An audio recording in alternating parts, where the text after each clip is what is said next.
Assalamualaikum warahmatullahi wabarakatuh. Semoga Allah senantiasa merahmati kita semuanya. Masih bersama dengan saya, Nyi Kliwon di 5 Menit Merinding.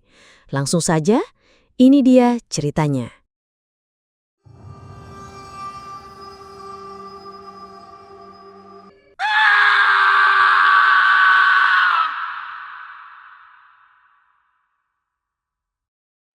Dan yang terakhir, katanya, tangannya kini menunjuk ke arah perut bagian bawahku, selangkanganku. Di titik yang menjadi pusat kendali manusia. Ini yang akan mengikatnya padamu, membuatnya takluk. Aku menegang. Di bagian itu, rasanya begitu intim dan mengerikan. Jarum ketiga menusuk dengan cepat, lebih dalam dari yang lain. Kali ini, aku benar-benar merasakan sakit. Panas dan dingin bercampur, lalu menyebar ke seluruh tubuhku. Seperti ada benang-benang tak terlihat yang ditarik kencang di dalam diriku. Setiap tusukan seperti janji dan kutukan sekaligus. Aku tahu ini gila. Aku tahu aku salah. Tapi saat itu, air mata sudah menghaburkan segalanya, dan dendam memenuhi setiap relung hati. Di antara hiruk-pikuk karaoke yang pengap, tempatku bekerja hampir 3 tahun, aku paham betul. Kami para LC hanyalah aset. Udara dingin menusuk tulang, bahkan di dalam bilik karaoke yang biasanya ramai itu. Aku duduk termenung, sesekali menyeruput minuman yang sudah dingin. Kepala dan hatiku terasa berat, seperti digantung beban 1000 kilo. Semua kejadian semalam berputar-putar lagi di kepala, membuat perutku mual. Bagaimana mungkin bos bisa begitu tega? Setelah semua pengorbananku, setelah semua yang kulakukan untuk tempat ini, dia membiarkanku seperti itu. Kenapa, Neng? Tampak murung begitu. Suara Bu Rini, seorang LC senior yang sering memberiku nasihat, memecah kesunyian. Matanya menatapku penuh selidik, seolah bisa membaca setiap gejolak di hatiku. Aku hanya menggeleng, tak sanggup bersuara.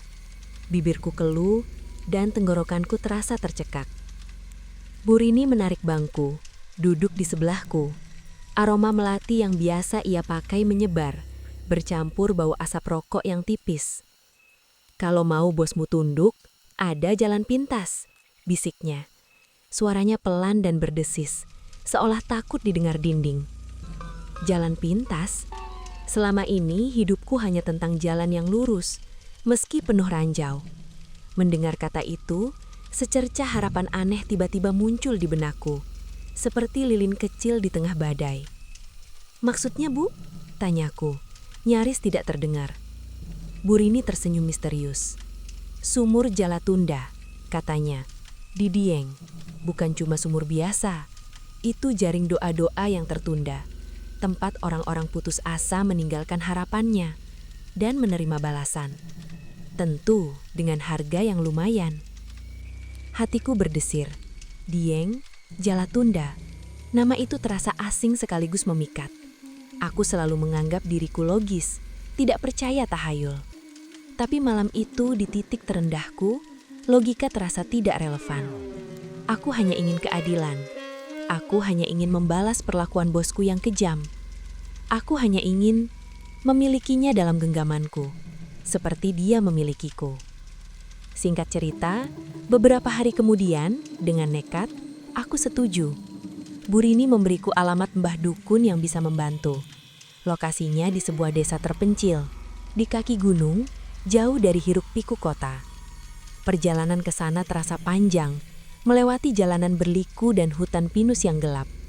Udara semakin dingin, dan kabut mulai turun saat kami tiba di depan sebuah rumah tua, nyaris roboh, dengan penerangan minim.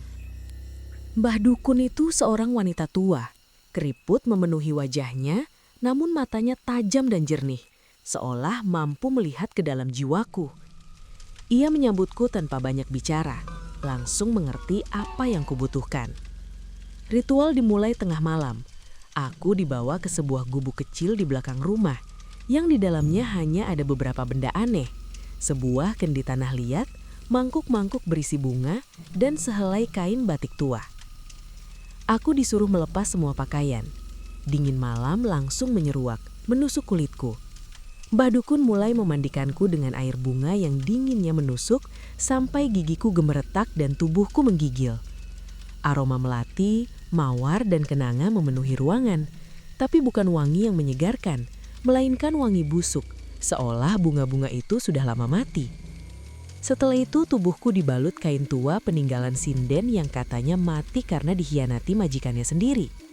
Kain itu terasa kasar di kulitku, dan aroma apeknya membuatku ingin muntah. Mbah Dukun menggiringku keluar gubuk, menuntunku melewati jalan setapak yang gelap menuju sebuah area terbuka. Di sana, di tengah rembulan yang tertutup awan tipis, terhampar sebuah sumur.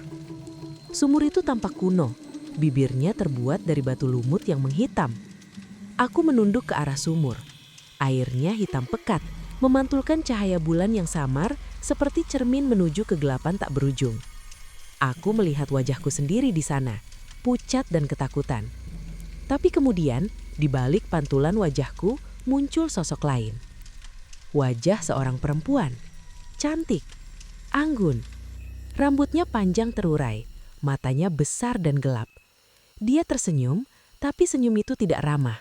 Matanya penuh kebencian, seolah menatap seorang pengkhianat. Wajahnya perlahan-lahan mendekat, seperti naik dari dasar sumur. "Apa kau ingin dia berlutut?" Suaranya masuk ke dalam kepalaku, bukan melalui telinga, tapi langsung ke pikiranku, dingin dan mengikat. Aku hanya bisa mengangguk, mulutku kaku dan tak bisa mengeluarkan suara. Seketika itu juga perasaan ngeri mencengkeramku. Ada yang salah. Aku baru saja membuat kesalahan fatal. Angin dingin berhembus, menerbangkan beberapa helai rambutku yang basah. Aku masih terpaku di tepi sumur. Jantungku berdegup kencang, nyaris meledak. Sosok perempuan itu perlahan menghilang, kembali masuk ke dalam kegelapan air. Mbah Dukun menyentuh bahuku. Sentuhannya dingin, membuatku tersentak. "Sudah," katanya, suaranya serak. "Sekarang waktunya." Ia membawaku kembali ke gubuk. Di sana, di atas sebuah meja kecil, sudah tersaji beberapa benda aneh. Jarum-jarum tipis, wadah berisi cairan keemasan, dan beberapa helai ambut yang diikat. Mbah Dukun mengambil salah satu jarum, merendamnya dalam cairan, lalu mendekatiku. "3 susuk," katanya. "Yang pertama di keningmu, agar pikiranmu selalu menarik perhatian. Orang lain akan melihatmu dan langsung terpikat, sulit berpaling." Ia menusukkan jarum itu ke keningku. Rasanya seperti sengatan listrik yang cepat dan dingin. Bukan sakit yang tajam, melainkan semacam desiran aneh yang menyebar ke seluruh kepalaku. Aku memejamkan mata, menahan nafas. "Yang kedua, di bibirmu, agar setiap kata yang keluar terdengar manis dan beracun." Lanjut Mbah Dukun, suaranya sekarang terdengar seperti bisikan ular. "Mereka akan percaya setiap ucapanmu, bahkan jika itu dusta. Mereka akan termakan bujuk rayumu." Jarum kedua menusuk bibirku. Kali ini rasanya lebih menusuk, seperti digigit serangga berbisa. Sensasinya aneh, seperti ada sesuatu yang bergerak di bawah kulit bibirku. Aku merasakan dorongan kuat untuk berteriak, tapi bibirku terasa kaku.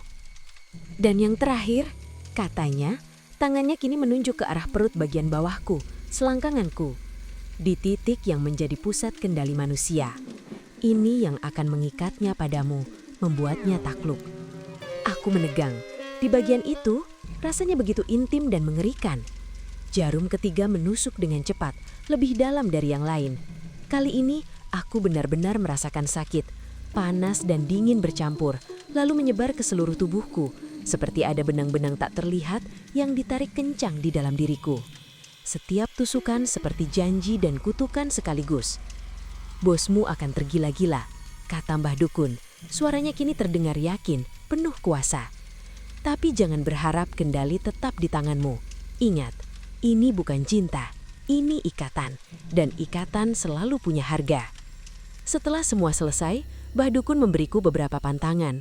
Aku tidak boleh makan pisang emas, tidak boleh melewati tali jemuran, dan tidak boleh mandi di bawah air terjun. Jika pantangan ini dilanggar, katanya, efek susuk akan hilang, bahkan bisa berbalik menjadi malapetaka. Aku hanya mengangguk, terlalu lelah dan bingung untuk memahami sepenuhnya. Aku pulang dari Dieng dengan perasaan campur aduk. Ada sedikit kelegaan karena sudah melakukan sesuatu, tapi juga ada rasa takut yang menggerogoti. Wajah perempuan di sumur itu terus terbayang-bayang, matanya yang penuh kebencian. Kata-kata Mbah Dukun tentang kendali yang tidak akan tetap di tanganku. Apa maksudnya? Bu Rini menungguku di karaoke. Dia tersenyum melihatku, senyum yang tahu segalanya. Bagaimana? Tanyanya, matanya berbinar. Aku hanya mengangguk pelan. Sudah, jawabku, suaraku masih sedikit serak. Bagus, kata Bu Rini, menepuk bahuku. Sekarang lihat saja apa yang terjadi. Aku tidak tahu apa yang akan terjadi, tapi aku tahu satu hal, hidupku tidak akan pernah sama lagi. Dan di dalam diri ini ada sesuatu yang baru, sesuatu yang dingin dan asing. Beberapa hari setelah kembali dari Dieng, aku merasakan ada perubahan. Bukan pada diriku, setidaknya belum, tapi pada suasana di karaoke. Para LC lain tampak lebih ramah, lebih sering tersenyum padaku. Beberapa dari mereka bahkan tiba-tiba menawarkan bantuan kecil, sesuatu yang jarang sekali terjadi sebelumnya. Aku mengabaikannya, menganggap itu hanya perasaanku. Sampai suatu sore, saat aku sedang menata ruang karaoke, tiba-tiba telepon di meja resepsionis berdering. Itu telepon dari ruangan bos. Aku mengangkatnya. Siska, bisa ke ruangan saya sebentar? Suara bos. Nada bicaranya berbeda, lebih lembut, nyaris seperti membujuk. Jantungku berdebar. Aku menenangkan diri, lalu berjalan menuju ruangan bos. Di sana, dia duduk di kursinya, menatapku dengan sorot mata yang aneh. Bukan sorot mata predator seperti biasanya, tapi sesuatu yang lain. Lebih intens, lebih seperti mengagumi. Ada apa, Pak? Tanyaku, mencoba terdengar biasa saja, meskipun tenggorokanku terasa kering. Oh, tidak ada apa-apa, Siska, jawabnya, dan dia tersenyum. Senyum itu tidak pernah kulihat sebelumnya. Hanya ingin bicara saja. Kamu tampak berbeda hari ini. Lebih bersinar. Aku merasa merinding. Kata-kata Mbah Dukun terngiang di kepalaku. Pikiranmu akan selalu menarik perhatian. Ini benar-benar terjadi. Aku mencoba bersikap normal, sedikit tersipu dan mengalihkan pembicaraan. Sejak hari itu, bosku mulai sering memanggilku ke ruangannya. Bukan lagi untuk memarahi atau memberi perintah kasar, tapi untuk berbicara, menanyakan kabarku, bahkan terkadang hanya untuk menatapku. Tatapannya menjadi semakin tidak normal. Ada obsesi di sana, sesuatu yang menyeramkan. Dia mulai membelaku. Pernah suatu ketika, seorang LC lain menatapku terlalu lama dengan pandangan tidak suka. Bosku melihatnya, dan keesokan harinya, LC itu dipecat tanpa alasan yang jelas. Para karyawan lain mulai berbisik-bisik, menatapku dengan campuran takut dan iri. Fasilitas-fasilitas mulai berdatangan. Aku mendapatkan kamar di asrama karyawan yang lebih bagus, jam kerjaku diatur agar tidak terlalu larut, dan aku bahkan mendapat bonus tak terduga. Aku seharusnya senang kan? Semua yang kuinginkan, semua yang kuperjuangkan, kini kudapatkan. Aku menang. Atau setidaknya itu yang kupikirkan. Namun, di balik semua kemenangan ini, ada rasa takut yang semakin menjadi-jadi. Setiap kali bosku mendekat, aku mencium bau aneh. Bukan bau parfumnya, tapi bau seperti bunga busuk, seperti melati yang sudah layu dan membusuk. Bau itu hanya tercium olehku, dan itu membuatku gelisah. Suatu malam, aku dipanggil lagi ke ruangannya. Dia ingin membicarakan rencana ekspansi karaoke. Saat dia berbicara, matanya tidak berkedip, menatapku dengan intensitas yang membuatku sesak napas. Tiba-tiba, di balik bahunya, di bayangan yang jatuh dari lampu meja, aku melihatnya. Seorang perempuan, rambutnya panjang terurai, wajahnya cantik namun pucat, matanya gelap dan penuh amarah. Itu wajah yang sama dengan yang kulihat di sumur Jalatunda. Perempuan sinden itu, tangannya perlahan melingkar di leher bosku, tapi bosku tidak menyadarinya. Gerakannya halus, seperti mengelus, namun ada aura mengancam yang kuat. Matanya menatapku, tepat ke mataku, seolah ia bisa melihat menembus jiwaku. Seketika itu juga, tubuhku langsung lumpuh. Aku tidak bisa bergerak, tidak bisa berteriak, bahkan untuk menarik napas pun sulit. Jantungku berdebar tak karuan. Bosku terus berbicara, tapi suaranya mulai berubah. Ada resonansi aneh di dalamnya, seperti suara lain yang tumpang tindih dengan suaranya. Aku hanya jaring, kata bosku, tapi itu bukan suaranya. Itu suara perempuan itu, dingin dan tajam. Kau yang terjebak. Aku tidak tahu bagaimana aku bisa keluar dari ruangan itu malam itu. Semua terasa buram. Yang kuingat hanyalah ketakutan yang luar biasa, dinginnya tatapan perempuan sinden itu, dan suara yang menggema di kepalaku.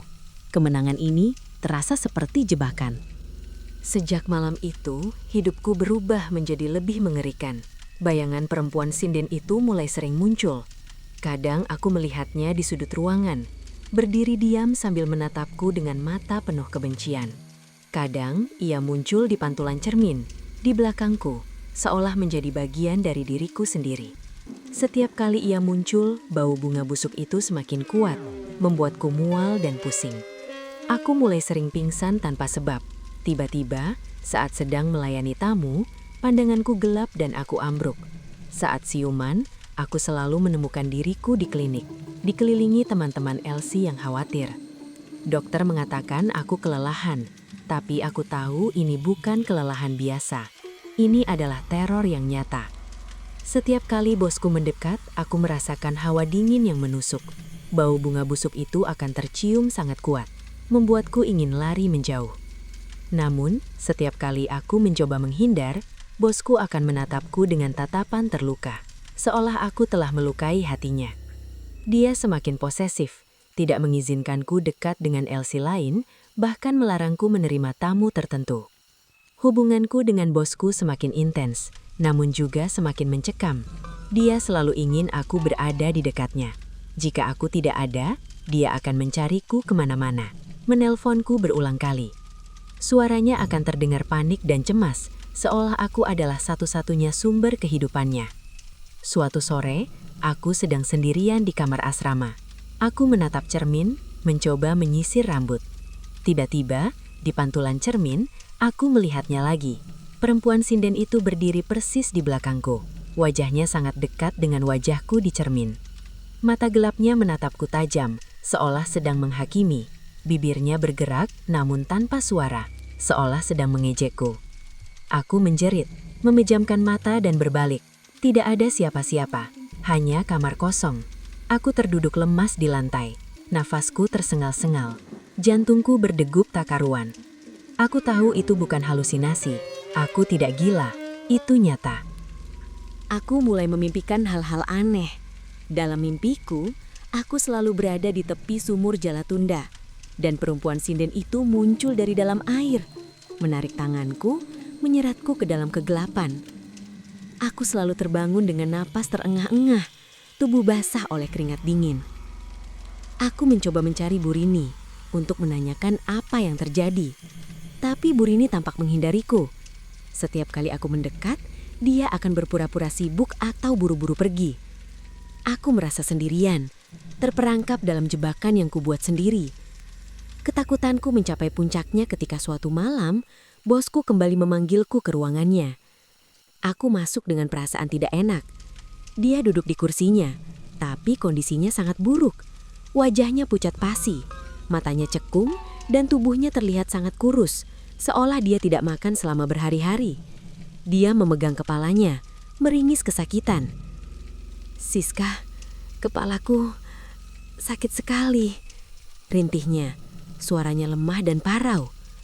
"Aku tidak bisa tidur. Aku selalu memikirkanmu. Hanya kamu." Aku melihat ke sekeliling ruangan, mencari keberadaan perempuan sinden itu. Dia tidak terlihat. Tapi aku mencium bau bunga busuk yang sangat kuat. Lebih kuat dari sebelumnya. Menyengat hidungku. Tiba-tiba, bosku menatapku. Matanya berkaca-kaca, penuh keputusasaan. "Aku tidak tahu ada apa denganku," katanya. dan air mata mulai mengalir di pipinya. Aku merasa seperti bukan diriku sendiri. Ada sesuatu yang mengendalikanku. Aku terdiam. Kata-kata Mbah Dukun terngiang lagi. Jangan berharap kendali tetap di tanganmu. Aku mulai mengerti. Susuk Jalatunda tidak membuat orang jatuh cinta. Ia hanya memindahkan kendali dari manusia ke sesuatu yang lebih tua dan lebih kejam. Sesuatu yang kini mengikat bosku dan mungkin juga mengikatku. Kondisi bosku memburuk dengan cepat. Dalam hitungan hari, ia berubah dari pria gagah menjadi sosok yang kurus kering, pucat pasi dan tak berdaya. Ia tidak bisa lagi datang ke karaoke. Setiap hari, ia hanya terbaring di kamarnya, merintih kesakitan dan memanggil namaku. Aku sering menjenguknya, meskipun hatiku dipenuhi rasa takut dan ngeri.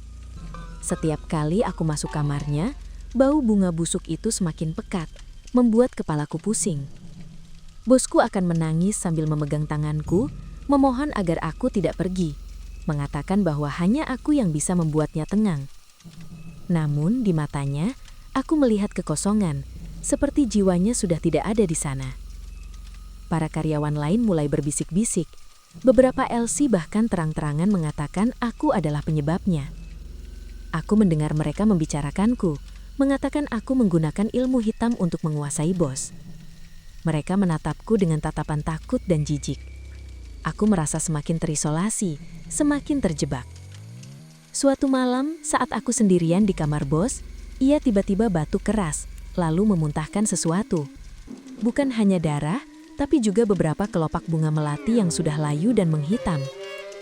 Aroma busuk langsung menyeruak, memenuhi ruangan. Aku menjerit, mundur ketakutan. Bosku menatapku, matanya kini merah dan berair. Ada seringai aneh di bibirnya yang bukan miliknya. Siska, rintihnya, tapi suaranya sekarang terdengar sangat dalam dan berat, bukan suaranya yang biasa. Aku, Jaring, kau yang terjebak. Kemudian, dia ambruk. Tubuhnya kejang-kejang, matanya melotot. Aku panik, tidak tahu harus berbuat apa. Aku mencoba memanggil bantuan, tapi suaraku tercekat di tenggorokan. Tiba-tiba, aku melihatnya lagi. Perempuan sinden itu berdiri di samping ranjang. Tangannya memegang dada bosku, seolah sedang mengambil sesuatu dari dalam tubuhnya. Wajahnya puas, senyum tipis tersungging di bibirnya. Saat itu juga, bosku berhenti bergerak. Dia terdiam, tubuhnya lemas. Napasnya tidak ada, matanya masih terbuka, menatap langit-langit, kosong. Bosku sudah mati. Aku menjerit sekuat tenaga, jatuh terduduk di lantai. Jantungku berdegup kencang, nyaris melompat keluar dari dada. Tubuhku menggigil tak terkendali. Tiba-tiba, aku mendengar suara. Bukan dari luar, bukan dari perempuan sinden itu, tapi dari dalam kepalaku. Suara itu sama persis dengan suara perempuan di sumur Jalatunda, dingin dan mengikat. Sekarang, kau menggantikannya. Rasanya seperti ada sesuatu yang masuk ke dalam diriku, sesuatu yang dingin dan berat menduduki setiap sel tubuhku. Aku merasakan jarum-jarum susuk di kening, bibir dan perutku berdenyut, seolah diisi energi baru. Aku merasakan koneksi aneh dengan perempuan sinden itu, seolah kami sekarang terikat. Ketakutan luar biasa mencengkeramku. Aku tidak tahu apa artinya menggantikannya. Menggantikan bos? Menggantikan perempuan sinden itu? Aku tidak tahu, tapi aku tahu satu hal. Ini adalah kutukan, dan aku sudah terperangkap sepenuhnya. Setelah kematian bos, suasana di karaoke menjadi sangat suram. Polisi datang, melakukan penyelidikan singkat. Dokter mengatakan bos meninggal karena komplikasi penyakit yang tidak diketahui. Tidak ada yang curiga tentang susuk atau ilmu hitam. Mereka semua percaya bos meninggal karena sakit. Tapi aku tahu kebenarannya. Aku tidak bisa lagi tinggal di sana. Setiap sudut tempat itu mengingatkanku pada apa yang telah kulakukan, pada apa yang telah terjadi. Setiap kali aku melihat cermin, aku masih bisa melihat bayangan perempuan sinden itu di belakangku. Senyumnya tipis, matanya mengawasiku. Aku merasakan kehadirannya di setiap langkah, di setiap nafas. Aku merasakan ada perubahan pada diriku. Aku menjadi lebih peka terhadap hal-hal yang tidak terlihat. Aku bisa merasakan kehadiran makhluk lain, mencium bau-bau aneh yang tidak bisa dicium orang lain. Dan yang paling mengerikan, terkadang aku mendengar suaranya di dalam kepalaku, memberikan perintah-perintah kecil, membujukku untuk melakukan sesuatu. Jangan biarkan mereka menatapmu seperti itu. Tarik perhatian mereka, tunjukkan siapa yang berkuasa. Aku mencoba melawan, tapi rasanya sangat sulit. Aku merasa diriku perlahan-lahan terkikis, digantikan oleh sesuatu yang lain. Aku tidak lagi merasa menjadi Siska yang dulu, yang berjuang mencari keadilan. Kini aku adalah wadah, tempat bagi entitas lain untuk bersemayam. Aku memutuskan untuk pergi, meninggalkan semuanya. Aku mengemasi barang-barangku yang tidak seberapa, tidak peduli dengan semua uang atau fasilitas yang telah kudapatkan. Itu semua tidak berarti lagi. Aku hanya ingin lari dari kutukan ini, lari dari perempuan sinden itu, lari dari diriku sendiri. Aku tidak memberitahu siapapun, aku hanya pergi begitu saja, menghilang. Malam itu, aku naik bus ke kota lain, ke tempat yang jauh, yang tidak seorang pun mengenalku. Selama perjalanan, aku terus menatap keluar jendela, ke kegelapan malam. Aku mencoba meyakinkan diriku bahwa aku sudah bebas. Namun saat aku menatap pantulan diriku di jendela gelap bus, aku melihatnya. Perempuan sinden itu. Dia duduk di kursi di sebelahku, menyeringai. Tangannya terulur, menyentuh keningku, bibirku, dan perutku. Aku merasakan denyutan kuat di titik-titik itu. Denyutan yang terasa seperti kutukan abadi. "Kau tidak bisa lari," bisiknya. Suaranya di dalam kepalaku. Kita sudah terikat. Aku tahu ia benar. Aku tahu aku tidak bisa lari. Susuk jala tunda tidak membuat orang jatuh cinta. Itu hanya memindahkan kendali. Dan sekarang, aku bukan lagi Siska. Aku adalah jaring. Aku adalah wadah. Aku adalah balasan yang tidak bisa ditolak. Aku berhenti jadi Elsie. Aku pergi jauh. Aku mencoba menghilang. Tapi bayangan perempuan sinden itu tidak pernah pergi. Ia selalu ada di sana, di setiap langkahku, di setiap napasku. Ia adalah pengingat abadi akan jalan pintas yang kupilih dan harga yang harus kubayar. Dan setiap kali aku mencium bau bunga busuk yang tipis, aku tahu dia ada di dekatku, mengawasiku, menungguku, untuk aku menyerahkan kendali sepenuhnya. Karena sekarang aku menggantikannya. Bersama saya, Nyi Kliwon. Sampai jumpa di episode Mencekam selanjutnya. Jangan lupa subscribe, like, and share. Terima kasih. Wassalamualaikum warahmatullahi wabarakatuh.